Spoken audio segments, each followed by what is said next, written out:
আমি যে রাজমিস্ত্রির কাজ করতাম ওইখান থেকে আমাকে বিক্রি করে দেওয়া হয়। কাজে গেছি ওইখান থেকে দালালের কাছে বিক্রি করে দেওয়া হয়।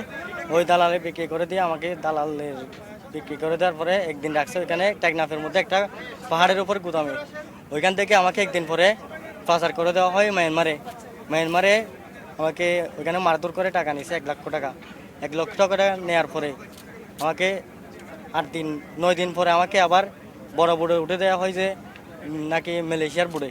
ওই মালয়েশিয়া যাওয়ার জন্য বোর্ডে উঠে দেওয়া হয়। সাগরে আমরা প্রায় 6-7 দিন ছিলাম। 6-7 দিনের মধ্যে আমরা ওইখানে মিলিটারির কাছে ধরা খাইছি। ধরা খাওয়ার পরে আমাদেরকে জেল মারছিল। জেলে আমরা 2 বছর পর্যন্ত ছিলাম।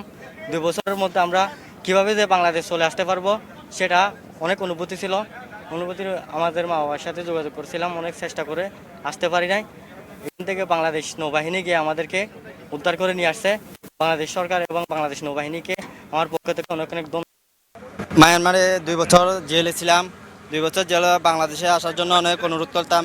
তাই বাংলাদেশের নৌবাহিনী সমুদ্র অভিযান জাহাজ এসে আমাদেরকে ফিরে নিয়ে এসেছে। বাংলাদেশ নৌবাহিনী সরকারকে আমরা ধন্যবাদ জানাই। অনেক কষ্টে কাটাইছি স্যার, অনেক কষ্টে 2 বছর কাটাইছি। যে বাংলাদেশে আসার পরে এখানে আসার পরে আমাদের অনেক ভালো লাগতেছে। বাংলাদেশ সরকারকে অনেক ধন্যবাদ কৃতজ্ঞ জানাই।